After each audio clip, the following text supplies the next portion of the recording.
తండ్రి కుమార పరిశుద్ధాత్మ నామంలో వినుచున్న మీ అందరికీ, ముఖ్యంగా ఎవ్రీథింగ్ ఫర్ జీసస్ అనే టీవీ ఛానల్ ద్వారా నా సాక్ష్యాన్ని మీతో పంచుకోవడానికి దేవాది దేవుడు నాకు ఇచ్చిన గొప్ప అవకాశాన్ని బట్టి ఆయనకే నేను మహిమ, ఘనత, ప్రభావాలు అర్పిస్తున్నాను.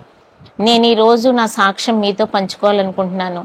అదేంటంటే, మొదటగా నేను ఒక మంచి క్రైస్తవ కుటుంబంలో పుట్టిన దాన్ని. అనేక సంవత్సరాలు భక్తిలో కొనసాగుతూనే ఉన్నాను. దేవుని మహాకృపను బట్టి చక్కగా చదువుకున్నాను. తర్వాత నేను జీవితంలో స్థిరపడ్డాను. మంచి భర్తను నేను పొందుకున్నాను.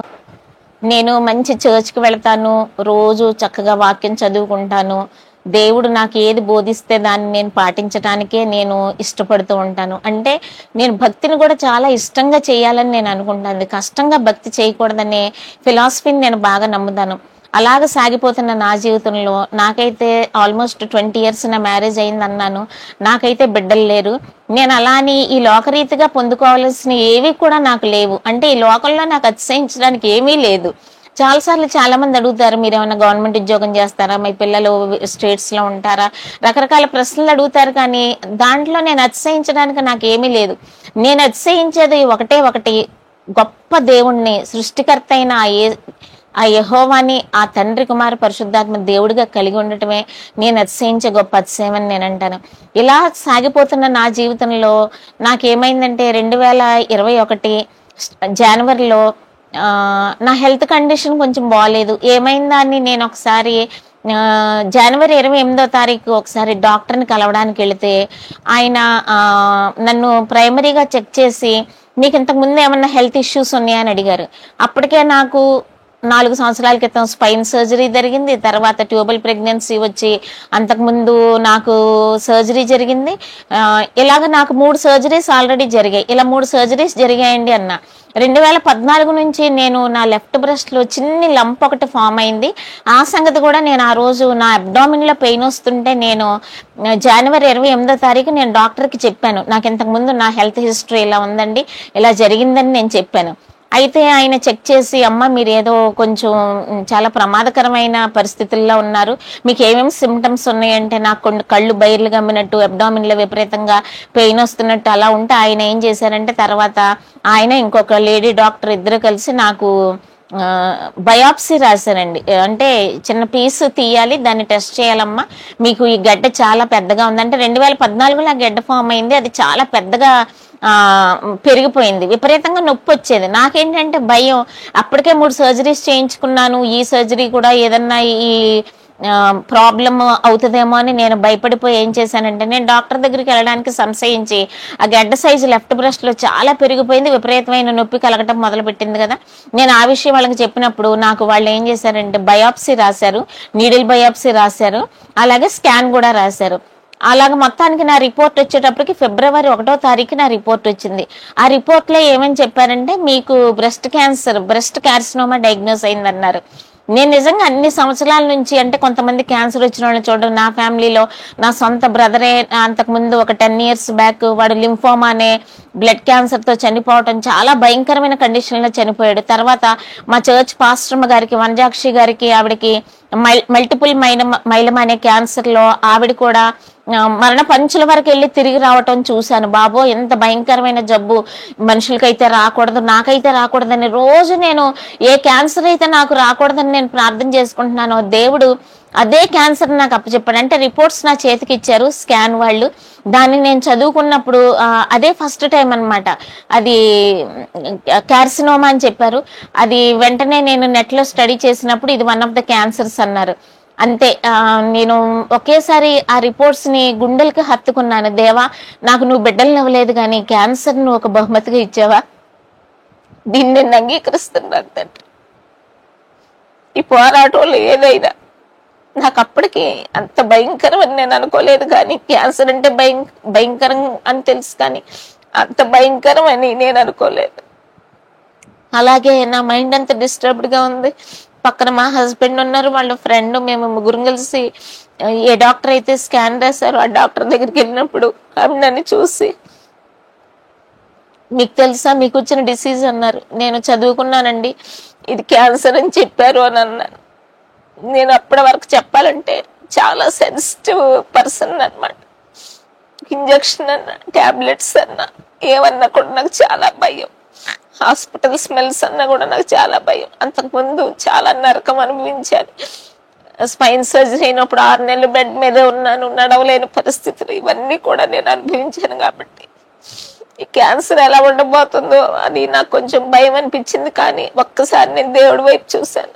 దేవా, నువ్వు ఉన్నావు, ఈ పోరాటంలో నేను బ్రతికినా నేను గెలిచినట్టే. నేను ఒకవేళ క్యాన్సర్తో చనిపోయినా నేను గొప్ప సాక్ష్యం వదిలిపెట్టాలి తండ్రి. అది కూడా నేను గెలిచినట్టే అనుకున్నా. డాక్టర్ అడిగినప్పుడు మీకు వచ్చిన డిసీజ్ మీకు తెలుసా అని అడిగారు. నాకు తెలుసండి అన్నాను. మీరు ఒక్కరోజు కూడా కాకినాడలో టైం వేస్ట్ చేయొద్దు, అర్జెంటుగా మీరు హైదరాబాద్ వెళ్ళిపోండి, ఈ పాండమిక్ లో ఎవరో కూడా మిమ్మల్ని ట్రీట్ చేయరండి అని అన్నారు. ఆ టైంలో ఆవిడ అడిగారు, మరి మీరు ఎలా సిద్ధపడుతున్నారు, ఇంత అమౌంట్ అవుతుంది, ఇవన్నీ ఏం చేస్తారంటే, పక్కన మా హస్బెండ్ అన్నారు, పైన నాకు దేవుడు ఉన్నాడండి, నాకు ఆ పోరాడే శక్తి దేవుడు నాకు ఇచ్చాడు, ఈ 3 నాకు చాలు, ఇంక నాకేం అక్కర్లేదు అని నేను ఆవిడతో చెప్పడం జరిగింది. ఆ తర్వాత మీ అందరికీ తెలిసిందే, ఒక ఇంట్లో చాలా నేను చిన్నదాన్ని, చాలా నా హస్బెండ్ కూడా నన్ను చాలా అపురూపంగా చూసుకుంటారు. ఫ్యామిలీ మెంబర్స్ కానీ చర్చ్ మెంబర్స్ కానీ తెలిసిన వాళ్ళందరూ కూడా నన్ను ఎంతో ప్రేమిస్తారు, అభిమానిస్తారు.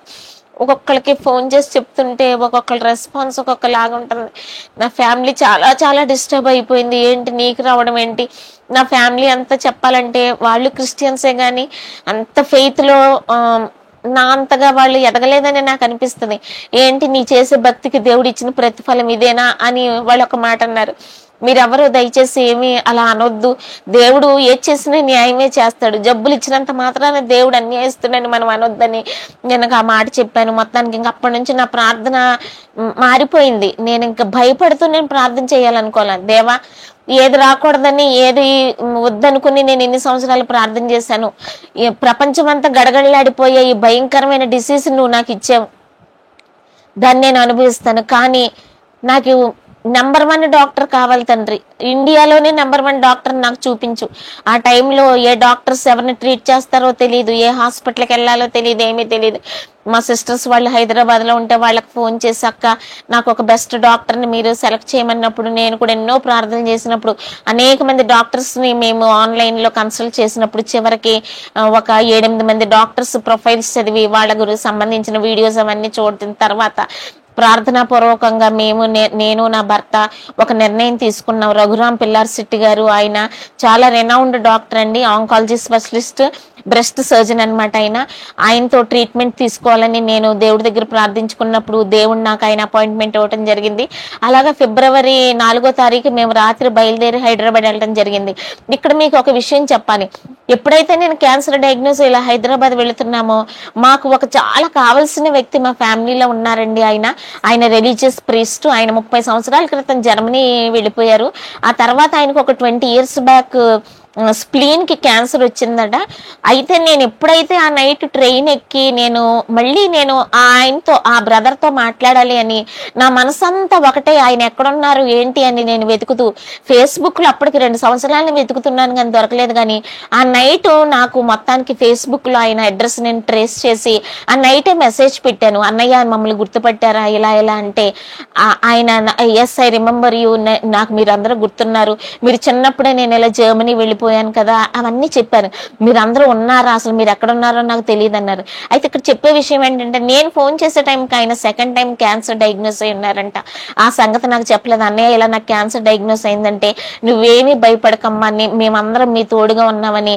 నేను ఇలాగా హాస్పిటల్లోకి నేను హైదరాబాద్ లో నేను దిగటం, అన్నయ్య మా ఫ్యామిలీ మెంబర్స్ అందరితో, అంటే ఆయనతో యునైట్ అవ్వటం చాలా గొప్ప విషయం అనమాట. ఆ టైంలో ఏమాత్రం ఆ టైంలో ఆయన మా ఫ్యామిలీలో మళ్ళీ యునైట్ అవ్వకోకుండా మాకు ఆయన గైడ్ చేయకపోతే నేను ఈ పాటికి ఇలా కూర్చుని మీ ముందు నేను సాక్ష్యం చెప్పేదాన్ని కాదు.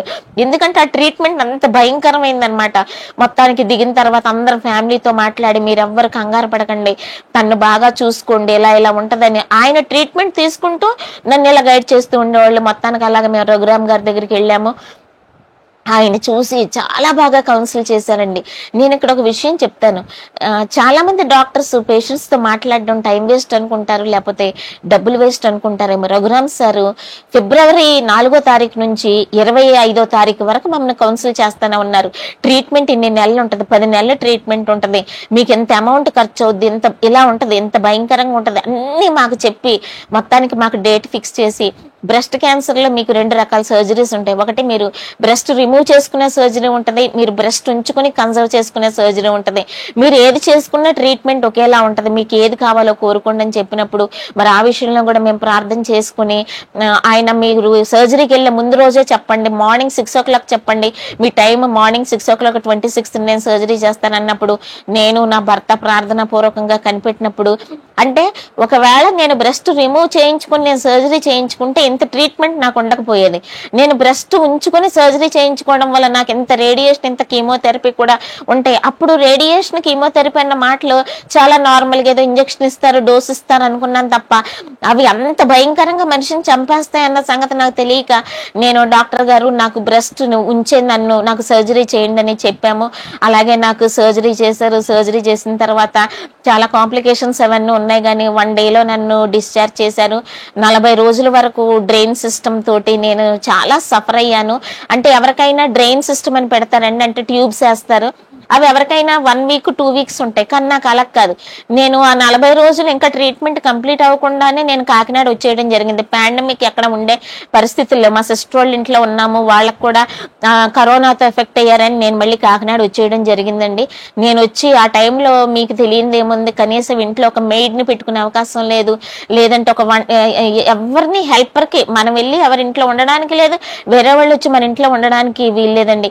అలాంటి కండిషన్ లో నేను గదులు తుడుచుకుంటున్నాను, మా హస్బెండ్ ఏమో ప్రేయర్ చేసుకుంటున్నారు. నాకు ఈ ట్యూబ్ కాలుకి తగిలి గదులు తుడుచుకుంటుంటే మొత్తం ట్యూబ్ ఊడిపోయింది. అంటే లోపల నాకు వూండ్స్ హీల్ అవ్వకుండానే నాకు ట్యూబ్ ఊడిపోయిందండి. అసలు ఆ సీము ఆ సీరం అవన్నీ కారిపోతున్నాయి. ఒకవేళ మా హస్బెండ్ చూస్తే ఎక్కడ భయపడిపోతారని గబగబా నేను హైదరాబాద్ ఫోన్ చేసి, డాక్టర్ గారు ట్యూబ్ ఊడిపోయిందంటే, సుశీల్ గారు మీరేం కంగారు పడకండి అమ్మా, మీరు ఎలాగలా ట్రైన్లో ఎక్కేసి రండి అంటే, మళ్ళీ మేము హైదరాబాద్ బయలుదేరి వెళ్ళి అక్కడికి వెళ్ళేటప్పటికి ఏమైంది, పైనేమో ఆ వూండ్ హీల్ అయిపోయింది, లోపల వాటర్ మొత్తం బెలూన్లో నింపేసినట్టు వాటర్ అంతా నిండిపోయిందండి. ట్రైన్ అంతా కంపార్ట్మెంట్లో మేము పడుకున్న కంపార్ట్మెంట్ అంతా ఆ పస్సు అవన్నీ కారుతూనే ఉన్నాయన్నమాట. అలాంటి భయంకరమైన పరిస్థితుల్లో ట్రావెల్ చేసి వచ్చాం. మొత్తానికి అలాగా వచ్చేసిన డాక్టర్ గారు చూసి మీరేం కంగారు పడకండి, ఈ పైన హీల్ అయిపోయింది కానీ లోపల హీల్ అవ్వలేదు, మీకు మళ్ళీ ఆ పస్సది ఫామ్ అవుతా ఉంటుందని చెప్పారు. కాకినాడ వచ్చిన తర్వాత హార్డ్గా అయిపోయింది అంటే ఆ రసం అంతా కారిపోయి లోపల స్టాగ్నెంట్ అయిపోయింది అనమాట. చేతిలోకి స్టాగ్నెంట్ అయిపోయేది, ఇలా బ్రెస్ట్ లో స్టాగ్నెంట్ అయిపోయేది. ఏంటో పెద్ద హెవీ వెయిట్ క్యారీ చేసినట్టు ఉండేది. మళ్ళీ కంగారు పడి మేము ఇక్కడ లోకల్ గా ఉన్నటువంటి ఒక ప్రశోభ్ డాక్టర్ గారిని నేను కన్సల్ట్ చేశాను. ఆ టైంలో ఆయన నాకు దొరకడం దేవుడిచ్చిన భాగ్యం అంటాను. చర్చ్ వాళ్ళంతా ప్రార్థన చేశారు. హైదరాబాద్ వెళ్ళే పరిస్థితులు లేవు, ఇక్కడేమో ట్రీట్మెంట్ కంప్లీట్ అవ్వాలి. క్యాన్సర్ లో ఉన్నప్పుడు ఏంటంటే చాలా ఎక్సలెంట్ ట్రీట్మెంట్ ఉండాలి, డబ్బులు బాగా ఖర్చు పెట్టుకోవాలి. మా చేతి నిండా డబ్బులు ఉన్నాయి, కానీ మమ్మల్ని ట్రీట్ చేసే డాక్టర్ లేకపోతే పరిస్థితి ఎలా ఉంటుందో మేము అసలు ఊహించుకోలేనండి. అలాంటి పరిస్థితుల్లో ఆయన ఇంకో డాక్టర్ని మాకు అప్పచెప్పి ఎప్పటికప్పుడు సిరెంజ్తో ఆ స్టాగ్నెంట్ అయిన మెటీరియల్ అంతా బయటికి లాగేవాళ్ళు అనమాట. అలాంటి పరిస్థితుల్లో తీసుకున్నాను. ఈలోపు నాకు 40 days అయిపోయింది.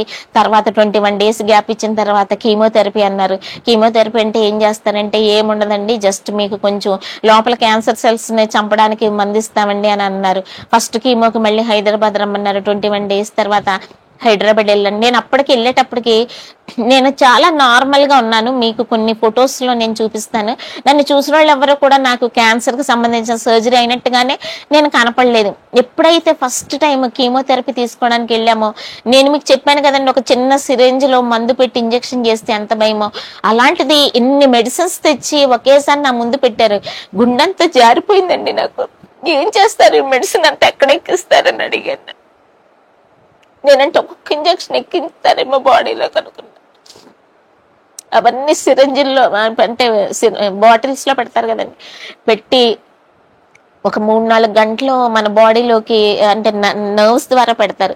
ఈ బ్రెస్ట్ క్యాన్సర్లో ఏమవుతుందంటే నాకు లెఫ్ట్ సైడ్ బ్రెస్ట్ క్యాన్సర్ వచ్చింది కాబట్టి కీమోలన్నీ కూడా ఒకే చేతికి ఇవ్వాలి, 8 కీమోస్ ఇవ్వాలన్నారు.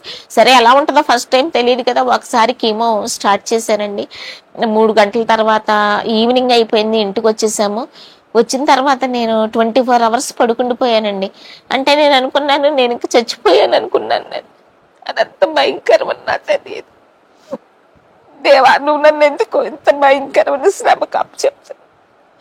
కరోనా వచ్చి చాలా మంది చనిపోతున్నారు కదా తండ్రి. ఎవరైనా కరోనాతో బాధపడుతున్నారు వాళ్ళ గురించి ప్రేయర్ చేసేదాన్ని. వాళ్ళు చనిపోయారంటే నేను మీ అందరి ముందు చెప్తున్నాను, నాకు మనసు నెమ్మది పడేదన్నమాట. ఎంత బాధ భరించే కంటే చనిపోవటం మంచిది. చక్కని జుట్టుతోటి చక్కటి రూపంతో వెళ్ళానండి నేను ఫస్ట్ కీమోకి. పడుకుని లేచేటప్పటికి ఈ పార్ట్ అంతా హెయిర్ అంతా ఊడిపోయి మంచం మీద పడిపో. నన్ను నేను చూసుకుంటే ఇలాంటి బ్రతుకు కంటే చనిపోవడం మంచిదని నాకు అనిపించింది. మా సిస్టర్ దగ్గర ఉన్నానండి, ఇంకా తను భరించలేక. అంటే న్యాచురల్ గా ఊడిపోతుంది కొంతమందికి, కొంతమంది ఏమో తీయించేస్తారు. కింద ఎవరో బ్యూటీషియన్ ఉంటే అక్క పిలిచి, అక్క తీయించేసుకుంటాను అక్క, నేను ఈ బాధ భరించలేను అక్క, కొంచెం అలా రాలిపోతుంటే చాలా వికృతంగా ఉందని నేను మొత్తం హెయిర్ అంతా తీయించేసాను. ఇంకా మీకు నమ్మరు, మొత్తం ఐబ్రోస్, ఐ ల్యాషెస్ మొత్తం అన్ని పోతాయండి, ఏమీ ఉండవు. ఇంకా నెమ్మదిగా ఆ తర్వాత ఫిల్గ్రైన్ అని ఒక ఇంజెక్షన్ చేస్తారండి 24 అవర్స్ తర్వాత. అంటే మళ్ళీ మనకు కొత్తగా సెల్స్ జనరేట్ అవుతూ ఉంటాయి. ఇంకా నెమ్మదిగా ఒక్కొక్క సైడ్ ఎఫెక్ట్స్ స్టార్ట్ అయ్యాయండి. ఇంకేంటంటే నోటి నిండా పొక్కులేసేస్తుంది. ఈ గొంతు, ఈ ఈసోఫేగస్ దగ్గర నుంచి మొదలుపెట్టి last part of the intestine వరకు భయంకరమైన పొక్కులు అండి. అంటే వరుసకుపోయినట్టు అయిపోద్ది అంటారు కదా, అలా అయిపోతుంది. రోజుకి 5 మోషన్స్ అయిపోయాయండి. ఒళ్ళంతా మొత్తం, స్కిన్ అంతా మొత్తం మీకు ఇలా చూస్తే తెలుస్తుంది కదండి. ఇప్పుడు కొంచెం తగ్గాయి, స్కిన్ అంతా నల్లగా అయిపోయింది, ఆ రూపం మొత్తం మారిపోయింది. అలాగే మొత్తానికి ఒక కీమో తీసుకున్న తర్వాత మళ్ళీ 2 డేస్ పోయిన తర్వాత కాకినాడ వచ్చేసాను నేను. మళ్ళీ ఇంకా అప్పుడు అనుకునేదాన్ని అనమాట, రెండో కీమో తీసుకునేటప్పటికి నేను ఇంకా బ్రతకూడదు. కారులో నన్ను ఈయన హాస్పిటల్కి తీసుకెళ్ళినప్పుడు కారులో నుంచి వెళ్ళే కారులో నుంచి దూకి చచ్చిపోవాలి, లేదంటే గ్యాస్ ఆయన ప్రేయర్ చేసుకున్నప్పుడు గ్యాస్ విప్ప తీసుకొని చచ్చిపోవాలని, అలా రకరకాల ఆలోచనలు వస్తూ ఉంటాయండి. కానీ ఆ టైంలో మీరు నమ్మరు, నా వంట నేను చేసుకునేదాన్ని. ఒక హోటల్కి వెళ్ళి ఒక టిఫిన్ తెచ్చుకోవడానికి కానీ ఏమి తెచ్చుకోవడానికి అవకాశం ఉండదు. అంటే మన మొత్తం ఎవరో ఒక 100 మంది మనని కొట్టి చంపేస్తున్న ఫీలింగ్ అనమాట. గోర్లు పనిచెయ్యవు, ఇవన్నీ నమ్మైపోతాయి. ఒక వెల్లుల్లిపై తొక్కలవడానికి కానీ దేనికి బాడీ సహకరించదు. కూర్చున్న చోట నుంచి లేవడానికి ఉండదు. ఒక్కసారి నేను మంచంలో పడుకున్నానంటే నేను అనుకునేదాన్ని, ఆహా నేను చచ్చిపోయాను, నేను ఇంకా బ్రతకను, రేపన్నది నేను చూడను. కానీ ఆ చచ్చిపోయిన నేను ఇప్పుడు చనిపోయిన తర్వాత దేవుడి దగ్గరికి వెళ్ళానా, నరకంలో ఉన్నానా, అలా రోజు నేను చెక్ చేసుకుంటూనే ఉండేదాన్నండి. ఒక్క బాత్రూంలోకి వెళ్ళాలంటే నేను నడుచుకుంటూ వెళ్ళటం అనేది అది నాకు పెద్ద టాస్క్ అనమాట. కొంచెం అవి పట్టుకొని వెళ్ళేదాన్ని. వాష్రూమ్కి వెళ్ళిన తర్వాత ఎలాగ యానస్ ఇలా ఓపెన్ అప్ అయినట్టు అయిపోయేది. మోషన్ అంటే కడుపులో తినడానికి ఏమి ఉండేది కాదు, పెద్ద మోషన్ వచ్చేసిన ఫీలింగ్ వచ్చేది. కడుపు విపరీతమైన మంట. ఆ క్లోజెట్లో నుంచి మళ్ళీ లెగిసే ఓపిక కూడా ఉండేది కాదండి. అసలు ఆ కీమోథెరపీ తీసుకున్నంత కాలం ఏం తిన్నానో, ఎలా నేను సర్వైవ్ అయ్యానో, ఎలా బ్రతికాను అంటే ఆయన ప్రతి క్షణం ఆయన కృపనిచ్చి నన్ను బ్రతికించబట్టి నేను బ్రతికానండి. మా హస్బెండ్ సమస్తం వదిలేసి నా మొహంలో మగం పెట్టి చూస్తూ ఉండేవాళ్ళండి. ఏదో ఒకటి ఆయనకి తెలిసింది, ఏ జ్యూసో ఏ మజ్జిగో ఏదో ఒకటి అలా పెట్టుకుని నా కళ్ళల్లో చూస్తూ ఉండేవాళ్ళు. నేను ఎప్పుడు కళ్ళు తెరిస్తే కొంచెం తాగరా అనేవాళ్ళు. నాకు ఇష్టం ఉంటే తాగేదాన్ని, లేదంటే లేదు. అలాగ ఆ టైంలో ఫస్ట్ టైం నేను ఈ రూపంలో మా హస్బెండ్కే కదా నేను కనపడేది. పాండమిక్ ఎవరో రారు, నన్ను ఎవరు చూడరు. ఒకప్పుడు నన్ను అందరూ చాలా బాగా చూశారు. ఈ టైంలో నన్ను ఎవరైనా చూస్తే అసలు నేను ఫేస్ చేయలేను అనుకున్నప్పుడు, కీమోకి ముందు కీమో తర్వాత కూడా నేను బ్లడ్ టెస్ట్ చేయించుకోవాలి, ఏం చేయాలి, ఎక్కడికి వెళ్ళి బ్లడ్ టెస్ట్ చేయించుకునే పరిస్థితి లేవు. అలాంటి టైంలో మేము ఆ విషయంలో కూడా మేము దేవుని మీద ఆధారపడినప్పుడు మాకు తెలిసిన ఒక బాబు గారని ఆయన బ్లడ్ టెస్ట్ చేసి ఆయన్ని మా దగ్గరికి రప్పించారని, ఆయన రావటమే నేను ఆ రోజు ఫస్ట్ కీమో అయిన తర్వాత ఆయన వచ్చినప్పుడు చూసి అనుకున్నాను, ఎందుకు వచ్చాడు ఈయన, నేను ఈయన్ని చూడకుండా చచ్చిపోతే బాగుండు కదా అనుకున్నా. సర్లే ఈయన మీద కొంచెం విసుక్కున్నాను, నేను రాను, నేను చచ్చిపోతాను, నేను ఎవరిని ఫేస్ చేయను అన్నాను. అలా అనొద్దు, దయచేసి రారా అన్నారు. అంటే నా మానసిక స్థితి ఎలా ఉంటుందో బాబు గారికి తెలుసు. చాలా మంది క్యాన్సర్ పేషెంట్లకి ట్రీట్మెంట్ ఇచ్చున్నారు కాబట్టి ఆయన గుమ్మంలోకి వచ్చిన వెంటనే నన్ను చూసి బయటికి రాగానే, సిస్టర్ మీరు దేనికి అంత భయపడుతున్నారు, అంత బాధపడుతున్నారు, మీరు ఈ భూలోకంలో అనుభవించే ప్రతి శ్రమకి దేవుడు మీకు హెవెన్ లో రివార్డ్ ఇస్తాడండి. అప్పుడు నేనన్నాను, ఎందుకండి చచ్చిపోయిన తర్వాత కనిపించని రివార్డ్స్ నాకు వద్దండి, ఎందుకు దేవుడు నన్ను ఇంత శిక్షకు గురి చేశాడు, ఈ భయంకరమైన కీమోలు నేను తట్టుకోలేనండి.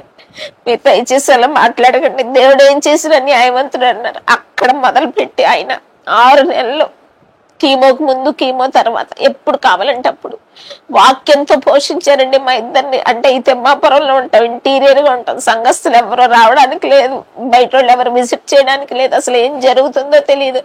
మేము ఎవరికి కూడా చుట్టాలకి చాలా మందికి కూడా ఇన్ఫార్మ్ చేయలేదు, ఎందుకంటే ఇది ఎవరు తట్టుకోలేని పరిస్థితి. మా మదర్ కూడా నా దగ్గర వచ్చి ఉండేవాళ్ళు, కానీ ఆ టైంలో ఆవిడ కూడా 75 years, ఆవిడ ఇబ్బంది పెట్టలేక నేను మా మదర్ని కూడా నేను దగ్గరికి రప్పించుకోలేను.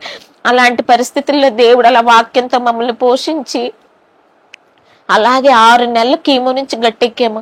అమ్మాయి 6 నెలలు ఏమీ తినలేదు అని నేను అర్జెంటుగా మళ్ళీ వెంటనే హైదరాబాద్ మళ్ళీ డాక్టర్ దగ్గరికి వెళ్ళాము. వెళ్ళిన తర్వాత మీ దగ్గర చాలా విల్ పవర్ ఉంది, నేను 3 kgs తగ్గానండి. మీకు ఈ కీమోథెరపీస్ అప్పుడు చెప్తున్నాను, ఎవరన్నా అయితే హాఫ్ ఆఫ్ ద వెయిట్ తగ్గిపోతాను. నేను అప్పటికి 72 kgs ఎంత ఉన్నాను, హాఫ్ ఆఫ్ ద వెయిట్ తగ్గిపోతానంట. కానీ దేవుడు నేనేం తింటే అది నాకు వంట పెట్టేలాగా చేశాడు. ఒక్క రోజు కూడా నాకు వామిటింగ్ అవ్వలేదండి. ఆ విషయంలో నాకు ఇప్పటికీ ఆశ్చర్యం. అంటే మెడిసిన్ బాగా డెవలప్ అయింది, మనం బాగా డబ్బులు ఖర్చు పెట్టుకుని మన దగ్గర విల్ పవర్ ఉండి మన దగ్గర దేవుడి శక్తి ఉంటే మన జీవితంలో ఏ పోరాటమైనా మనం పోరాడొచ్చని నా జీవితమే దానికి ఎగ్జాంపుల్. ఆ తర్వాత నన్ను టెస్ట్ చేసి నాకు డాక్టర్ గారు, ఇక్కడ ప్రశోభ్ డాక్టర్ గారు కూడా, మీరు చాలా క్రిటికల్ ఫేస్ అయితే మీకు అయిపోయింది, మీరు అసలు బాధపడొద్దు, మీకు ఇంకా రేడియేషన్ ఒకటి ఉంటుంది అన్నారు. నేను నిజంగా చెప్తున్నానండి, రేడియేషన్ కూడా అంత భయంకరమని నేను అనుకోలేదు. ఏదో షాక్ ట్రీట్మెంట్ ఇస్తారు అనుకున్నాను తప్ప ఒక 21 days గ్యాప్ ఇచ్చిన తర్వాత రేడియేషన్ కి నన్ను సిద్ధపరిచారు. ఆ విషయంలో కూడా దేవుడు కృప చూపించాడు. ఇక్కడ కాకినాడ మెడికవర్ హాస్పిటల్లో నేను రేడియేషన్ తీసుకోవడం జరిగింది. అది ఎలాగంటే 20 minutes నన్ను హై వోల్టేజ్ ఉన్న మెషిన్ లో పడుకోబెట్టేవాళ్ళండి. ఒక 15 days వరకు నాకు బానే ఉందంటే పెద్దగా సిమ్టమ్స్ ఏమీ తెలియలేదు. ఆ తర్వాత నుంచి ఈ చెయ్యి బాగా వెనక్కి పెట్టాలండి, అంటే అన్ని యాంగిల్స్ లో రేడియేషన్ ఇవ్వాలి. అలా ఇచ్చినప్పుడు చెయ్యి ఎప్పుడైతే నేను వెనక్కి పెట్టానో మొత్తం ఇలా విచ్చుకుపోయినట్టు అయిపోయిందండి మొత్తం. అంటే చూడండి, ఒక తాటికాయని కానీ దాన్ని కానీ బాగా రైపైన ఫ్రూట్ ని ఇలా తీస్తే ఎలా విడిపోయినట్టు అయిపోయింది అనమాట. ఇక అప్పటి నుంచి 15 days నరకం అంటే ఏంటోనండి. ఆ 40 రోజులు రేడియేషన్ ఇచ్చిన 30 days కూడా స్నానం అంటే తెలియదు, ఒక్క చుక్క నీరు పడ్డానికి లేదు, గొంతంతా మొత్తం బర్న్ అయిపోయిందండి, నల్లగా అయిపోయి పెచ్చు కింద కట్టేసింది అనమాట. ఇంకా ఆ టైంలో నేను అనుకున్నాను, దేవా నన్ను ఎందుకు ఇంత కాల్చేస్తున్నావు, షడ్రగ మెషక అబేద్నెగోల్ని నువ్వు కాల్చలేదు కదా, అగ్నిగుండంలో వేసావు, నన్నెందుకు తండ్రి నువ్వు ఇలా కాల్చేస్తున్నావంటే, నా మార్గమే ఇరుకైన మార్గం, నీ జీవితం సువర్ణంగా ఉండాలంటే, నువ్వు నా రూపంలోకి రావాలంటే ఈ శ్రమలన్నీ నువ్వు దాటాలి. నాకు ఒక్కటి కూడా ఈజీగా జరగలేదండి. నేను అదే చెప్తున్నాను. నేను చాలా మంది అంటారు ప్రార్థన చేస్తే అక్కడక్కడే మీకు అన్ని నయమైపోతాయి. ఒకవేళ దేవుడు అలా అనుకుంటే చెయ్యొచ్చేమో. నన్ను మాత్రం ఈ ప్రతి భయంకరమైన సిచ్యుయేషన్ కూడా దేవుడిని నడిపించాలనుకున్నాను. ఎక్కడ నాకు ఆ ట్రీట్మెంట్ తగ్గటం కానీ ఆ డెన్సిటీ తగ్గటం కానీ జరగలేదండి. అందరికంటే ఎక్కువ ట్రీట్మెంట్ నాకులాగా సర్జరీ చేయించుకుని 6 months కీమోథెరపీ, 8 కీమోలు తీసుకుని రేడియేషన్ తీసుకున్న వాళ్ళు అంతవరకు నేను ఎవరిని చూడలేదు. నేను జస్ట్ ఒక కాకి లేదంటే ఒక మంకీ ఒక కరెంటు తీగలతో కాలిపోతే ఎలా ఉంటుందో అలాంటి రూపం నాకు వచ్చేసింది. తినడానికి కనీసం ఒక్కొక్క మంచినీళ్ళు తాగడానికి నాకు అసలు ఇక చాలా ఇబ్బంది అయిపోయింది అనమాట. డాక్టర్ దగ్గరికి వెళ్ళి, డాక్టర్ నాకు ఏంటండి ఒక్క గొక్క మంచినీళ్ళు తాగలేకపోతున్నాను, చిన్న ఇడ్లీ మొక్క 10 నిమిషాలు పడుతుందండి, అసలు గొంతు మింగుడు పడట్లేదు, ఏం చేయమంటారు డాక్టర్ అంటే, అదంతేనమ్మా, మీకు ఒక జెల్ ఇస్తాము, అది తాగి అప్పుడు మీరు ఏదన్నా తినండి అన్నారు. ఆ జెల్ వేసుకోగానే వామిటింగ్ అయిపోయింది. ఇలా కాదని నేను ట్యాబ్లెట్ ఇచ్చారు. ట్యాబ్లెట్ వేసుకున్న దానికి ఎలా మింగుతానండి? నేను చిన్న గుక్క వాటర్ కూడా నేను మింగలేకపోయేదాన్ని. ఆ ట్యాబ్లెట్ ఎలా వేసుకోవాలి? ఇంకా ఇంటికి వచ్చి మా మదర్ అప్పుడు వచ్చారండి. అమ్మ ఏమైనా నువ్వు ఈ ట్యాబ్లెట్ వేసుకోవాలంటే మా మదర్ తెలియక ఒక అరటిపండులో అది పెట్టించారండి.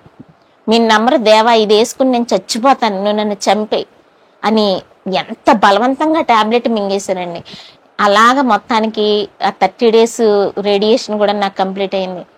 అక్కడి నుంచి నెమ్మదిగా రోజు డాక్టర్కి ఫోన్ చేసి, డాక్టర్ నేనేమైనా తినొచ్చా అంటే నన్ను చాలా జాగ్రత్తగా కౌన్సిల్ చేసి కొద్ది కొద్దిగా సెర్లాక్ పెట్టి, మా హస్బెండ్ నా కోసం బయటికి వెళ్ళి సెర్లాక్ రెండు సంవత్సరాల బేబీకో లేకపోతే మంత్స్ బేబీకి పెట్టే సెర్లాక్ తీసుకొచ్చి నాకు ఆకలినప్పుడల్లా అది కలిపి నాకు పెట్టేవాడు. చాలా చిన్న లిక్విడ్స్ తోటి అలాగ మళ్ళీ నన్ను అలాగ పోషించుకుంటూ వస్తే చివరికి December 25th వచ్చేటప్పటికి నన్ను ట్రీట్ చేసిన డాక్టర్ పృథ్వీ డాక్టర్ గారు అన్నారు, ఈ వేళతో మీరు కొంచెం నాన్ వెజ్ తినొచ్చని. ఫస్ట్ టైం మీరు నమ్మరండి, మళ్ళీ 1 సంవత్సరం తర్వాత కొద్దిగా చికెన్ వేసుకొని నేను అన్నం తినడానికి దేవుడు కృపణించాడు. ఆ తర్వాత మళ్ళీ నేను హైదరాబాద్ వెళ్ళాను. అప్పటికి నెమ్మదిగా నా హెయిర్ గ్రోత్ స్టార్ట్ అయింది. ఎన్ని భయంకరమైన శ్రమలు పడినా దేవుడు ఎక్కడా కూడా నన్ను మరణానికి అప్పచెప్పలేదు. నేను ఒకటే అడిగాను దేవుణ్ణి, నన్ను ఎందుకు బ్రతికించావు తండ్రి? ప్రతిరోజు నీ జీవంతో నన్ను ఎందుకు బ్రతికించావు? ఏం చేయమంటావు అని నేను అడిగినప్పుడు దేవుడు నీకు పెద్ద ప్రణాళిక ఆయన నాకు సిద్ధం చేసి పెట్టాడు. ఆ ప్రణాళిక ఏంటని నేను ఒకటే ఆలోచిస్తున్నాను. ఈలోపు హైదరాబాద్ వెళ్ళాను, డాక్టర్ చూపించాను. సుశీల్ గారు మీ ట్రీట్మెంట్ అంతా కంప్లీట్ అయిపోయింది, మీరు నార్మల్గా ఉన్నారు, మీరు ఇక నుంచి నార్మల్ లైఫ్ లీడ్ చేయొచ్చు. అలాగని నన్ను ట్రీట్ చేసిన రఘురామ్ డాక్టర్ గారు చెప్పడం జరిగింది. ప్రతి 6 monthsకి మీరు రావాలని చెప్పడం జరిగింది. అలాగ నేను ఆయన చెప్పిన మాటలు పట్టుకొని నేను మళ్ళీ చర్చిలో నేను సాక్ష్యం ఇచ్చాను. దేవుడి దయ వల్ల సాక్ష్యం ద్వారా దేవుడు చాలా మందిని బలపరిచాడు. అది అయిపోయిన తర్వాత నేను మా హస్బెండ్ కూర్చుని ఆలోచిస్తున్నాం. మన దగ్గర ఉన్న డబ్బులు చాలా వరకు లక్షల రూపాయల ట్రీట్మెంట్ ఖర్చు అయిపోయింది, రూపం అంతా పోయింది. మళ్ళీ తిరిగి మంచి రూపం రావాలంటే టైం పట్టుద్ది. దేవా ఈ లోపు ఏం చేయాలని మేము ఆలోచించినప్పుడు అలాగే మళ్ళీ దేవుడు నాకే ఎందుకో తలంపించాడు. యూట్యూబ్లో నేను ల్యాబ్ మినిస్ట్రీస్ అని ఒక మినిస్ట్రీస్కి నేను ఇలాగ నా క్యాన్సర్ గురించిన సాక్ష్యాన్ని ఇచ్చినప్పుడు దగ్గర 40,000 మంది వరకు ఆ సాక్ష్యం చూశారు. ఒక 40-50 మంది క్యాన్సర్ పేషెంట్లు నాకు ఫోన్ చేశారండి. వాళ్ళ గురించి మేము డైరీలో వాళ్ళ నేమ్స్ రాసుకుంటాము. వాళ్ళకి అవసరమైతే వాళ్ళ ఫోన్ కాల్తో మేము ఫోన్స్ మాట్లాడతాం. వాళ్ళకి మేము కౌన్సిలింగ్, అంటే నేనేం కౌన్సిలర్ని కాదు, నాకు తెలిసిన విషయాలు నేను ప్రార్థనతో దీన్ని ఎలా జయించాను, నా కుటుంబం, నా భర్త, నా సంఘం ఎలా నిలబడింది, ప్రార్థన అద్భుతాలను ఎలా చేస్తుంది అనే విషయాలే నేను అనేక మందికి చెప్పడం జరిగింది. అనేక మంది దాని ద్వారా బలపడ్డారు. ఇక్కడ నేను ఏం చెప్పాలనుకున్నానంటే, రోగాలు అందరికీ వస్తాయండి, భయంకరమైన రోగాలు అందరికీ వస్తాయి. కానీ క్రైస్తవులుగా మనకు రోగం వచ్చినప్పుడు ఏం జరగాలంటే మన బ్రతుకు మారాలండి. 2 కారణాలు. దేవుడు మనల్ని బ్రతికించాడంటే ఆయన పని చేయడం కోసం, లేదంటే ఆయన స్వరూపంలోకి ఇంకా మారడం కోసం ఆయన మమ్మల్ని బ్రతికించాడని మేము అనుకుంటాం. నేను ఇప్పటికే మళ్ళీ చెప్తున్నానండి, నా జీవితం ఆయన నన్ను బ్రతికించింది ఆయన సేవ కొరకే నేను వాడతాను. ఆ సేవ నేను వాక్య రూపంలో చెయ్యాలో, లేదంటే క్యాన్సర్ పేషెంట్ల మధ్య చెయ్యాలో, అనేక చోట్లకి వెళ్ళి ఆయన సాక్ష్యంగా నన్ను నిలబెట్టాలనుకుని దేవుడు అనుకుంటే ఆయన పని చేయడానికి నేను సిద్ధమే. అయితే నేను ఆ క్యాన్సర్ ట్రీట్మెంట్ అయిన తర్వాత మళ్ళీ జాబ్లో జాయిన్ అయ్యాను, కానీ అది నాకేమీ సాటిస్ఫాక్షన్ అనిపించలేదని. మీలో చాలా మంది అనొచ్చు, చక్కగా మీరు బాగానే ఉన్నారు కదా, హెల్దీగా ఉన్నారు, ఉద్యోగం చేసుకోవచ్చు కదా అని అనొచ్చు. కానీ నాకు డబ్బు ఆనందాన్ని ఇవ్వట్లేదండి. ఎవరైనా నాకు ఇలాగ సాక్షి ఇవ్వమని అడిగితే అందులో ఉన్న నేను ఈ డబ్బు సంపాదనలో నేను పొందుకోలేకపోతున్నాను. దేవుడు నాకు ఈ లైఫ్లో బ్రతకడానికి నాకు అన్ని ఇచ్చాడండి. అంటే నేను ప్రశాంతంగా జీవించడానికి దేవుడు నాకు అన్ని ఇచ్చాడు. నేను ఇక నుంచి కూడా నా జీవితాన్ని దేవుడి సేవ నిమిత్తమే నేను ఇలా వాడుకోవాలని నేను అనుకుంటున్నాను. ఎవరు వాళ్ళ సాక్ష్యాన్ని ನಾನು ఇలా యూట్యూబ్లో పంచుకోమంటే నేను పంచుకోవడానికి సిద్ధం. ఎక్కడికైనా బయటకు వచ్చి చెప్పమంటే చెప్పడానికి సిద్ధం. నేను ఇంకో పని కూడా చేశాను. నాకులాగా క్యాన్సర్ గురించి ఏమీ అవగాహన లేనోళ్ళు దాన్ని ఎలాగ డిఫీట్ చేయాలి, క్యాన్సర్ లేకుండా దాన్ని ఎలా జయించాలనే విషయం గురించి బిఏ బ్లెస్సింగ్ అని నేను ఒక యూట్యూబ్ ఛానల్ రన్ చేస్తున్నాను. దాంట్లో నేను అనేక విషయాలు నేను షేర్ చేసుకున్నాను. ఆ తర్వాత నేను మళ్ళీ చర్చికి వెళ్ళినప్పుడు కూడా నేను ఒకటి అనుకున్నానండి, దేవుడు నన్ను ఎన్నో లక్షలు పెట్టి బతికించాడు కదా, ఆ దేవుడికి ఏదో శ్రేష్ఠ శ్రేష్టమైంది నేను చేయాలనుకున్నాను. ఆ టైంలో నేను ఒక రోజు చర్చికి వెళ్ళినప్పుడు నేను 2 బంగారు గాజులు వేసుకుని వెళ్ళానండి. అయితే అక్కడికి విశ్వవాణి పరిచర్యలు వచ్చి వాళ్ళు పరిచర్య చేయడానికి సైకిల్స్ లేవు, 10 సైకిల్స్ కావాలని యవ్వనస్తులు నాకు చెప్పడం జరిగిందండి. నేను ఎంతో కదిలించబడ్డాను. అప్పుడు దేవుడు నాతో నాకు చెప్తున్నాడు అనమాట, నేను ఇన్ని లక్షలు పెట్టి బతికించాను కదా, వాళ్ళ అవసరం నువ్వు తీర్చమన్నప్పుడు, దేవా నాకు ఆరోగ్యం తీసేసుకున్నావు, నా డబ్బులు తీసేసుకున్నావు, సమస్తం తీసేసుకున్నావు, ఇంకా నా దగ్గర ఉన్న బంగారం కూడా తీసేసుకుంటే నన్ను ఏం చేద్దామని నువ్వని నేను దేవుడితో పోరాడినప్పుడు, లేదు నువ్వు నా కోసం శ్రేష్టమైంది చేయాలన్నప్పుడు, మా చర్చిలో 500-600 మంది ఉంటారండి, వాళ్ళందరూ కళ్ళు మూసుకొని ప్రార్థన చేస్తున్నప్పుడు నేను ఒక బంగారు గాజు తీసుకెళ్లి మా పాస్టర్ గారి చేతిలో పెట్టి, పాస్టర్ గారు ఆ బ్రదర్స్ కి మీరు తప్పకుండా ఈ సైకిల్స్ కొనిమ్మని దేవుడు నేను అలా చెప్పడం జరిగింది. వాళ్ళందరికీ సైకిల్స్ కొని ఇచ్చిన తర్వాత మేము వాళ్ళ అమ్మసింగ్ ఏరియాకి వెళ్ళి అక్కడికి వెళ్ళి వాళ్ళకి సైకిల్స్ కొని ఇచ్చి వచ్చామండి. అక్కడ పరిచర్య జరుగుతుంది. అయితే నేను ఇక్కడ ఏం చెప్తున్నామంటే, మన జీవితం, మనం దేవుడికి మన సమయాన్ని, మన తలాంతుని, మన ఆస్తిని మనం ఇచ్చి ఆయన ఘనపరచాలండి. నా జీవితమే దానికి సాక్ష్యం. మనం దేవుడికి ఇవ్వటం వల్ల ఏమీ నష్టపోము. ఇప్పుడు నేను ఆరోగ్యంగా ఉన్నాను, నేను నిజంగా చెప్తున్నాను, ఒకవేళ ఫ్యూచర్ లో క్యాన్సర్ వచ్చిన వాళ్ళకి మళ్ళీ క్యాన్సర్ వచ్చే అవకాశాలు ఉన్నాయని అంటారు. నేను దానికి కూడా నేను భయపడలేదండి. ఆయన ఒకవేళ నన్ను మళ్ళీ క్యాన్సర్తో ఆయన తీసుకోవాలంటే తీసుకుంటాడు, నన్ను పూర్తిగా దేవుడు ముట్టాడంటే ముడతాడు. దేవుడు మన జీవితంలో ఏది అలవ చేసినా మనం ప్రశ్నించడానికి లేదండి. దేవుడు ఒకవేళ మన స్వస్థపరిచిన ఆయన కార్యం చేసినట్టే, మన మరణానికి అప్పచెప్పిన ఆయన కార్యం చేసినట్టే. నాకు ఎవ్రీథింగ్ ఫర్ జీసస్ అనే ఈ ఛానల్ ద్వారా నా సాక్ష్యాన్ని పంచుకోవడానికి దేవుడు నాకు ఇచ్చిన ఈ మహాకృపను బట్టి నేను ఆయనకి ఎంతో వందనాలు అర్పిస్తున్నానండి. నాకు ఇచ్చిన గొప్ప భర్తను బట్టి, మంచి విశ్వాసైన భర్తను బట్టి, నా కుటుంబాన్ని బట్టి, నా సంఘాన్ని బట్టి నేను ఎప్పుడు అతిశయిస్తూ ఉంటానండి. ఈ జీవితం ఆ దేవుడి సేవకే అంకితం. ఈ సాక్ష్యం అన్న మీరందరూ కూడా నాకులా బలపరచబడాలని, మీరు శ్రమల్లో నుంచి ఎలాగ బయటపడ్డారో అనేక మందికి చెప్పి వాళ్ళని బలపరచండి. క్రైస్తవ జీవితం అంటే అది పూలబాట కాదండి, అది ముళ్ళబాటే. ఆ ముళ్ళలో నుంచి నడిచినప్పుడే, ఆ ఇరుకైన మార్గం గుండా నడిచినప్పుడే మనం దేవుని స్వరూపంలోకి మనం మార్చబడతాం. మన జీవితాలు చాలా శ్రేష్టమైనవండి. ఆ దేవుళ్ళలో మనందరం ఫలభరితంగా ఉండాలని, ఈ సాక్ష్యాన్ని దేవుడు అనేక మందికి దీన్ని రీచ్ అవ్వాలని, దీని ద్వారా అనేక మంది బలపరచబడాలని మీ అందరికీ ప్రభు పేరట వందనాలు అర్పిస్తున్నాను. దేవుడి సాక్ష్యాన్ని దీవించును గాక. ఆమేన్. దేవుని నామమునకు వందనాలండి. ఈ దినాన్ని ప్రత్యేకించి సాక్ష్యం చెప్పడానికి ఆయన ఇచ్చిన కృపను బట్టి వందనాలు చెల్లిస్తున్నాను. ఇంతవరకు నా భార్య సాక్ష్యం చెప్పడం జరిగింది. మేము కాకినాడ బెరాకా బ్లెస్సింగ్ చర్చ్ మెంబర్స్గా ఉంటున్నాం గత 20 years నుండి. 2021 సంవత్సరంలో మీకు ఇలాగా క్యాన్సర్ అటాక్ అయినప్పుడు, అది కరెక్ట్గా పాండమిక్ దినాలు అవి, అంటే కనీసం డాక్టర్ చేయబడ్డానికి కూడా అవకాశం లేని దినాల్లో చాలా ఇబ్బంది ఉండేది. ఆయన ఒకటే మేము అనుకున్నది, మాకు సజీవుడు రక్షకున్నాడు, మా గురించి ప్రార్థన చేస్తే సంఘం ఉంది, మమ్మల్ని ఎత్తుపెట్టేటువంటి సహోదరులు ఉన్నారు, బంధుమిత్రులు ఉన్నారు అనే ధైర్యంతో మేము ముందుకెళ్ళడం జరిగిందండి. సమస్తం కూడా ఆయన అనుగ్రహించారు.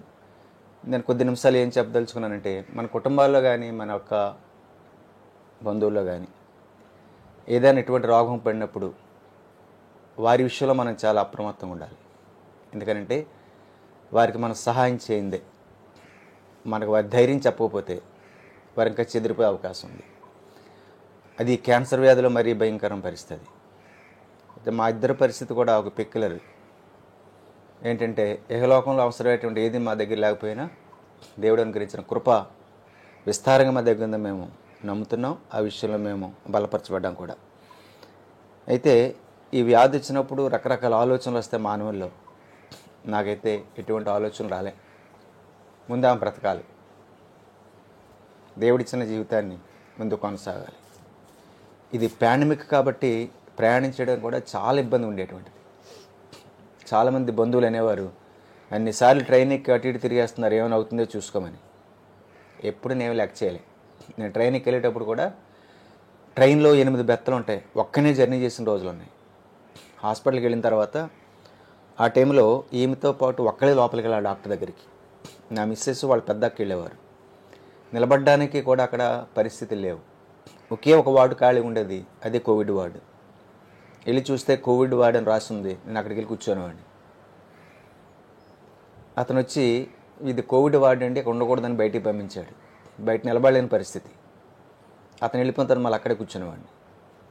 45 రోజులు హైదరాబాద్లో అలా కోవిడ్ వ్యాధిలో వాళ్ళ మధ్య తిరిగిన, వాళ్ళ మధ్య నిలబడిన నాకు కానీ నా భార్యకి కానీ కోవిడ్ ఎక్కడా సోకలేదు. హల్లెలూయా. హల్లెలూయా.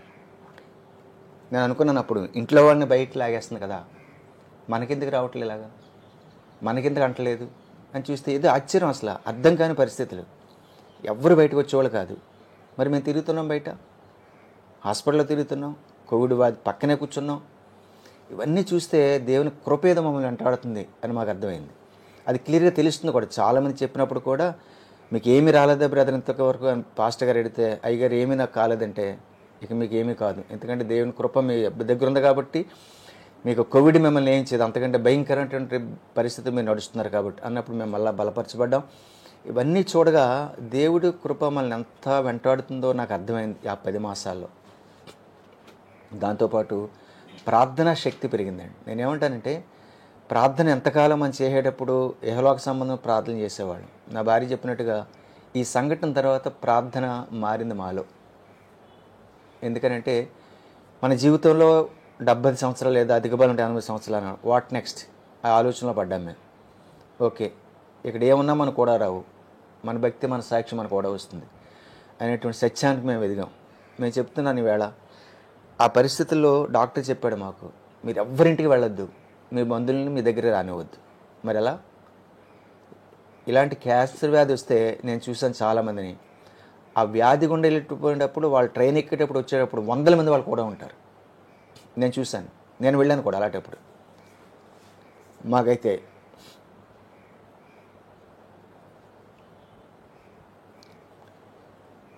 ఓన్లీ 2 ఎక్కువ వెళ్ళి వచ్చినాం, ఏమి ఇబ్బంది అనిపించింది కాదు.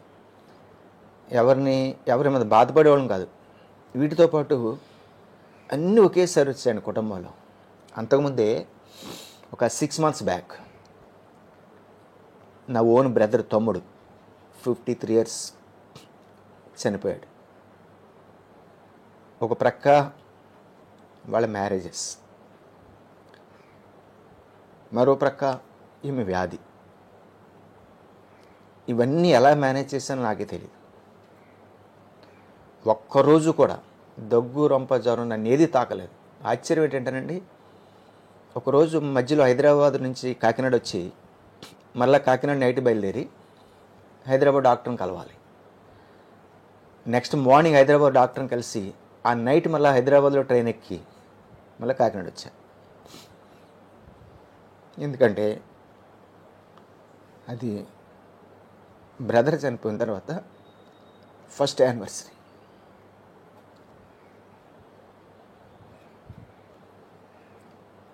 ఇన్ని జరుగుతున్నా ఎక్కడ కూడా భక్తులు వెనుకబడలేదు, విశ్వాసం వెనుకబడలేదు, మాకేది కొదువు కానివ్వలేదు దేవుడు. ఎందుకు ఈ విషయాలు చెప్తున్నానంటే, ఎక్కడైనా మనకు వ్యాధి బాధ కలిగినప్పుడు మనం కానీ జడిస్తే సాతాను తోస్తున్నట్లే, వాడిని ప్రేర్ చేస్తున్నట్లే. మరి మొండు ధైర్యం ఎందుకు వచ్చిందో మాకు తెలియదు, కానీ నేను ప్రయాణాలు కానీ అదే టైంలో చాలా విషయాలు ఇంకా చెప్పడానికి. ఇంకొక మాట చెప్పాలంటే, ఈమె సర్జరీ జరిగిన తర్వాత 21వ రోజున తమ్ముడు పాప మ్యారేజ్ జరిగింది హైదరాబాద్లో.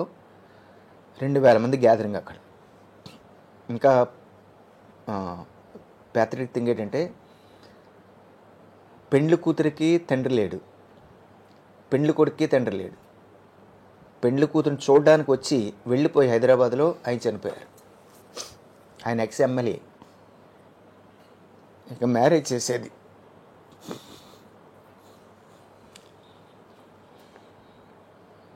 మేమిద్దరమే. అది కూడా చాలా హ్యాపీగా చేయగలిగాం. ఆ టైంలో 21 days తర్వాత ఒక మ్యారేజ్ ఫేస్ చేయడానికి పరిస్థితులు ఉండవు సాధారణంగా. ఈమె సరిగ్గా డ్రెస్ చేయడానికి కూడా అవకాశం లేని పరిస్థితులు. ఆయన దేవుడు నిలబెట్టాడు. ఆ రోజు కూడా ఎవ్వరు మీకు ఏం జరిగిందని ఎవరిని క్వశ్చన్ చేయటం కానీ, అసలు మీకు ఏమైనా ఇబ్బంది అయిందా అని అడగటం కానీ, అవకాశాలు దేవుడు ఎవరికి ఇచ్చే అవకాశం మా దగ్గరికి తీసుకురాలేదు. చివరిగా నేను చెప్తానంటే, ఇటువంటి భయంకర పరిస్థితిలో నడుస్తూ మనం వెళ్తున్నప్పుడు నిలబడే శక్తి ఇమ్మని దేవుణ్ణి అడగాలి. నేను అడిగాను. ఇంకో విషయం చెప్తాను, గొప్పగా చెప్పట్లేదు కానీ చాలా కాలం నుంచి నేను ఎవ్రీడే బైబిల్ చదువుతాను. ప్రతి సంవత్సరం బైబిల్ ముగిస్తాను. నేను జనవరి 1 అనుకుంటాను, డిసెంబర్ 31 ఇయర్ నేను బైబిల్ పూర్తి చేయలేను. 2021లో కూడా జాన్యువరి అదే అనుకున్నాను. ఖాళీగా ఉంది కదా, పాండమిక్ కదా, ఈసారి 2 సార్లు చదువుదాం అని అనుకున్నాను. కరెక్ట్గా జాన్యువరిలో ఆ నిర్ణయం తీసుకున్నాను. ఈమెకి క్యాన్సర్ అని తెలిసింది. 10 మాసాలు ఎలా తిరిగాను మీకు తెలుసు, నేను చెప్పాను ఇంతకుముందు. ఒక నిర్ణయం తీసుకున్న 2 సార్లు బైబిల్ అని మామూలు ఎప్పుడు అవ్వదు కదా అని అనుకుంటే 2 సార్లు చదవటానికి ప్రభు నా కృప చూపించారు. హల్లెలూయా అనుకుంటారు గ్యారంటీగా. టైం ఉండి కూడా మనం అనాసన వేసేస్తున్నామేమో అని నాకు అనిపించింది. అన్నిసార్లు మనం హాస్పిటల్ తిరుగుతున్నప్పుడు దేవుడు కృప చూపిస్తే అర్ధగంట బైబిల్ చదవటానికి లేదా నీకు అనుకుంటే మనం గ్యారంటీ చదవచ్చు. నేను ముగించాను. ఆల్మోస్ట్ చాలాసార్లు బైబిల్ చదివాను. అనుకున్నాను నేను, ఎందుకు ఇలా బైబిల్ చదివిస్తున్నాడు దేవుడు నా చేతని, ఆయనకి ఏదో పని ఉందని. అది జరిగిన తర్వాత ఎప్పుడు కూడా నేను చెప్తున్నాను సాక్ష్యంలో, 10 మాసాల్లో కూడా నీకు ఇలా జరిగింది అని నేను కానీ, నిన్ను ఇబ్బంది పెడుతున్నానేమో అని ఆమె కానీ ఎప్పుడూ ఆ మాటల మధ్యలో రాలే. ఇంకో మాట అండి, ఒక డాక్టర్ దగ్గరికి వెళ్ళాం మేము పిల్లల గురించి అని. కావాలని చెప్తున్నాను, వింటారని చెప్తున్నాను. ఆ డాక్టర్ అంది మేడం, ఆవిడ కూడా క్రిస్టియన్ డాక్టర్. ఇద్దరిని కూర్చోబెట్టి చూసింది. పిల్లలు లేరు కదా మీకు అంది. లేరండి అన్నాను. అసలు ఏదైనా నవ్వుతే ఎలా ఉన్నారు మీరు ఇద్దరు అంది. ఏమన్నా నవ్వకూడదా అన్నాను. అసలు ఇంత కాన్ఫిడెంట్గా ఎలా కూర్చున్నారు మీరు అంది. ఏమో మాకే తెలియదండి అన్నాను. ఆవిడ బైబిల్ పక్కన పెట్టుకుని ఉంటుంది ఆవిడ డాక్టర్ కూడా. ఆవిడ అంది, ఇది దేవుని కృప. ఎందుకనంటే లాస్ట్ టైం మేము ఇంటర్వ్యూ ఇచ్చినప్పుడు అడిగారు వాళ్ళు, మీరు ఎలా ఉండగలుగుతున్నారని. అసలు ఆ మాటే మా నుంచి ఎప్పుడు బయటికి రాలే. ఆమె నుండి నాకు కానీ, నా నుండి ఆమెకు కానీ. రెండవది, కుటుంబాలు ఎక్కడ ఏం జరిగినా ముందు మమ్మల్ని ఇద్దరు నిలబెడతారు. ప్రార్థన చేయమని కానీ ఏదైనా చేయమని. ఆయన కాపుదలు ఉంటే అలా ఉంటుంది. మనకి ఏమున్నా లేకపోయినా అలా ఉంటుంది. ఆ విషయంలో నేను చెప్పగలను గ్యారంటీగా. నిందించుకుని సాధించేది ఏం లేదు. దేవునికి అప్పగించుకుంటే అది ఆయన చిత్తం అని అర్థమవుతుంది. అది నాకు ఎప్పుడు అర్థమైందంటే బైబిల్లో కాస్త మనం ముందుకెళ్ళినప్పుడు, వాక్యం ద్వారా బలపరచబడినప్పుడు, దైవజనులు చెప్తున్నప్పుడు ఆ మాట మనం అంగీకరించినప్పుడు. నేను గత 20 years దాన్ని ఫాలో అయ్యాను. ఎప్పుడు డైరీ రాస్తాను నేను, పాస్టర్ గారు చెప్పేది ప్రతిదీ. ఆ మాటలు మనం గుచ్చుతున్నప్పుడు అర్థమైంది. ఈరోజు ఒక్కటి చెప్పదలుచుకున్నాను. చర్చికి వెళ్తున్నాం, వస్తున్నాం, వాక్యానుసారం నడుస్తున్నాం లేదా, నడవకపోతే ఆయన కోరుకుంటే కంపల్సరీ పట్టుకుంటే విడిచిపెట్టే దేవుడు కాదు. గ్యారంటీ చెప్పగలను. ఈ మాట ధైర్యంగా చెప్పగలను. నాకు యాక్సిడెంట్ అయినప్పుడు అండి 2005వ సంవత్సరంలో ఒక కాలేజీ పని మీద భయంకరంగా యాక్సిడెంట్ జరిగితే అనుకున్నాను నేను, ఒక ప్రైవేట్ కాలేజీలో పనిచేస్తున్నప్పుడు ఓ 10,000 చేతిలో పెట్టి పంపించేస్తారేమని. నేను చెప్తున్నాను ఈవేళ, కాలేజీ పేరు కూడా చెప్తాను ఇష్టమైతే. Aditya degree college vice principal పనిచేసాను 10 years నేను. ఆ 10 years పనిచేస్తున్నప్పుడు ఓ భయంకర యాక్సిడెంట్ రావులపాలెంలో జరిగింది. కాకినాడ తీసుకొచ్చిన తర్వాత మేము అనుకున్న ఇద్దరం, ఇక కాలు ఇరిగిపోయింది, ఆయన మళ్ళీ నాకు ఉద్యోగాన్ని ఇవ్వడని. ఇద్దరం కూర్చొని మళ్ళీ ప్రార్థన చేస్తే సాయంత్రానికి ఆ యజమాని వచ్చారు, కాలేజ్ యజమాని వచ్చి హాస్పిటల్లో జాయిన్ చేసిన తర్వాత 15 రోజులు హాస్పిటల్లో పెట్టి ₹1,00,000 నాకు ఖర్చు పెట్టారు. హల్లెలూయా. ఎందుకో నాకు తెలియదు. ఆ రోజు బైబిల్ మాట్లాడింది తెలుసా అండి, 1 కొరింథీ 10:13లో ఉంది, అందరికి వచ్చేటువంటి కష్టాలు నీకు వస్తాయి, తప్పించుకునే మార్గాన్ని కూడా నేను ఇస్తాను అన్నప్పుడు ఏంటి మాట అసలు. చూస్తే ప్రైవేట్ కాలేజీ, 1000 మంది పనిచేస్తున్నారు, నాకెందుకు ఇస్తాడైనా అనుకున్నాను. 15 రోజులు కూడా ఇంటి దగ్గర క్యారేజ్ పంపించేవారు మాకు. బాగుంది. ₹1,00,000 ఖర్చు పెట్టారు, బాగుంది. మళ్ళీ ఇంటికి పంపించారు, బాగుంది. ఆ నెల శాలరీ ఇచ్చారు. ₹1,00,000 ఖర్చు పెట్టి నెల శాలరీ ఇచ్చారు. ఇంకేం ఉండదు అనుకున్నాను. 3 days పోయిన తర్వాత మళ్ళీ ఇంటికి వచ్చారు ఆయన కారు వేసుకుని. ఏం చేస్తున్నాం మేడం అన్నాను. నేను స్కూల్లో పని చేస్తున్నాను. మీరు కూడా బాగా అన్నాడు. నా ఉద్యోగం పోయి నేనుంటే, కాలు ఇరిపోయి నేనుంటే, ఆమె మానేస్తే పరిస్థితి ఏంటి అనుకున్నాం. ఒకరినొకరు చూసుకున్నాం. మీరు మానేయండి, నేను చూస్తున్నాను. ఆమె మానేసింది. 8 మాసాలు 1వ తారీఖు శాలరీ వచ్చేది నాకు ఇంటికి. ఫస్ట్ డేకే పండుకుని సంతకం పెట్టేవాడిని. ఎవరు చేశారు అంటే దేవుడు చేయించాడు. గొప్ప హిందూ ఆయన. ఇప్పటివరకు ఆయన ఎక్స్-ఎమ్మెల్యే చేశారు, ఎక్స్-ఎమ్మెల్సీ చేశారు. 1000 మంది అక్కడ ఆయన దగ్గర పనిచేస్తున్నారు. వనేమో నేను ఒకడిని, వాళ్ళు మాత్రమే ఒకడిని 30,000 మంది స్టూడెంట్స్ ఉన్నారు నాకు తెలిసి. 1000 మంది ఉంటారు ఆయన దగ్గర. ఒక హిందూ. అనుకున్నాను దేవుడు అంత గొప్ప దేవుడు. ఆ తర్వాత 15 సంవత్సరాలు అయిపోయింది ఆల్మోస్ట్. మరలా నేను కాలేజీ పిలిపించి నువ్వు మళ్ళీ జాయిన్ అవ్వన్నారు. సార్ నేను కాలు బాగోలేనప్పుడే పాఠం చెప్పలేను, ఇప్పుడు ఎలా చెప్పాలంటే నువ్వు జాయిన్ అవ్వు, నేను చూస్తున్నాడు. మళ్ళీ కాలేజ్ జాయిన్ అయిన తర్వాత 6,000 ఇంక్రిమెంట్ వేశారు. కాలు బాగున్నప్పుడు వేయలే. దేవుడు అన్ని ఎరగొట్టి సమస్తాన్ని అనుగ్రహించాడు. నేను అనుకున్నాను గ్యారంటీగా దేవునిలో మనం నడిస్తే ఏది మనకి కొద్దు ఉండదు. ఒకవేళ కొద్దు ఉంటే అది ఆయన చిత్తం. ఆ స్థితికి నేను చేరిన తర్వాత అర్థమైంది. ఇప్పటికి కూడా ఆయన ఫోన్ చేస్తే తర్వాత 10 years చేసి నేను మానేశాను ఆయన దగ్గర. ఇంత మానేస్తున్నామని కానీ, ఇంత ఖర్చు పెట్టాను నీకు వెళ్ళటానికి వీల్లేదని కానీ అసలు ఏమనలే. ఎందుకంటే అంత ఖచ్చితంగా ఉద్యోగం చేశాను నేను. దేవుడు చేయించాడు అక్కడ అంత ఖచ్చితంగా. ఇప్పుడు కూడా ఆ సాక్ష్యం వాళ్ళ దగ్గర, నా సాక్ష్యం వాళ్ళ దగ్గర ఉంది. అతను చేస్తే కరెక్ట్గా చేస్తాడు. నాకు ఇచ్చిన టైం అండి కాలేజీలో 8కి రావాలి, 5కి వెళ్ళాలి. 7:30కి వెళ్ళేవాడిని, నైట్ ఎప్పుడు తెలియదు నాకు. ఒకసారి ఆయన పిలిపించి ఏదో ఒక సెలవు పెట్టాను ఏదో అన్నారు. నువ్వు రోజు సెలవు పెడుతున్నావంటే నేను అన్నాను, సార్ అర్జెంటుగా సెలవు పెట్టాను, నేను మానేస్తున్నాను రేపు నుంచి అన్నాను. అదేంటయ్యా మానేటువంటి అన్నారు. మీకు నాకు కుదరట్లేదు, సెలవు పెట్టాను, ఎందుకు పెట్టావు అన్నారు. మానేస్తున్నాను అన్నాను. కొన్ని పాయింట్లు రాసిన ఆయన దగ్గరికి కూర్చొని అవన్నీ డిస్కస్ చేశానండి. ఆ ధైర్యం దేవుడు ఇస్తాడంతే మనకు. అన్నీ చెప్తే ఆయనకు అర్థమైంది. ఓకే, కంపల్సరీగా ఒక క్రైస్తవుడు ఎలా ఉండగలడేమో అనుకున్నాడు. ఇవన్నీ చూసిన తర్వాత అనుకుంటాను నాకు అంత పరిచర్య ఆయన చేయగలిగారు. ఎలా చేయగలిగారంటే ఎవ్వరికి లేని ట్రీట్మెంటు నాకు ఇప్పించారు అక్కడ హాస్పిటల్లో. బయటకు వచ్చిన తర్వాత కూడా మేము ట్రీట్మెంట్ ఇచ్చారు. ఇది అయిన తర్వాత మళ్ళీ ఏమి క్యాన్సర్ వస్తే నాకు అర్థమైంది మేమిద్దరం కూడా ఏకలోకంలో ఉద్యోగం చేసేవాళ్ళం కాదు. ఏకలోక ఆనందాలకు మనం కట్టుబడిన వాళ్ళు కాదు. మనకి ఏదో పర్పస్ ఉంది అని అనుకుని ఆయన జీవితాన్ని ఆయనకి అర్పించాలని అనుకుని మేము ప్రతి నెల కూడా 2 వారాలు ఏదో ఒక సంఘానికి బయటకు వెళ్ళడానికి ప్రభు చూపిస్తున్నాడు. 2 వారాలు మాత్రం మా సంఘంలో పరిచయం చేస్తున్నాం. మరి ఎంత కొనసాగిస్తాడు దేవుడు మనకు తెలియదు, కానీ మార్గాలు తెరవమని అడుగుతున్నాం. వెళ్ళిన చోట ఏమో సాక్ష్యం చెప్తుంది, నేను వాక్యం చెప్పగలిగితే వాళ్ళు టైం ఇస్తే వాక్యం చెప్తున్నాను. ఈ యొక్క చిన్న సాక్ష్యాన్ని మీరు తీసుకోవడానికి వచ్చినందుకు మీ అందరికి వందనాలు చెల్లిస్తున్నాను. దీనివల్ల కొంతమంది అయినా బలపడాలని, అంటే ఏమి లేకపోయినా సరే దేవుని సన్నిధిలో పరిచయం చేయొచ్చు, దేవుని సన్నిధిలో నిలబడచ్చు, విశ్వాసం కొనసాగించవచ్చు అనేటువంటి శక్తి నాకు ఇచ్చాడు. ఆ శక్తి మీకు అనుగ్రహించిన దేవాదేవుని ప్రార్థిస్తూ ఈ సాక్ష్యాన్ని ముగిస్తున్నాను.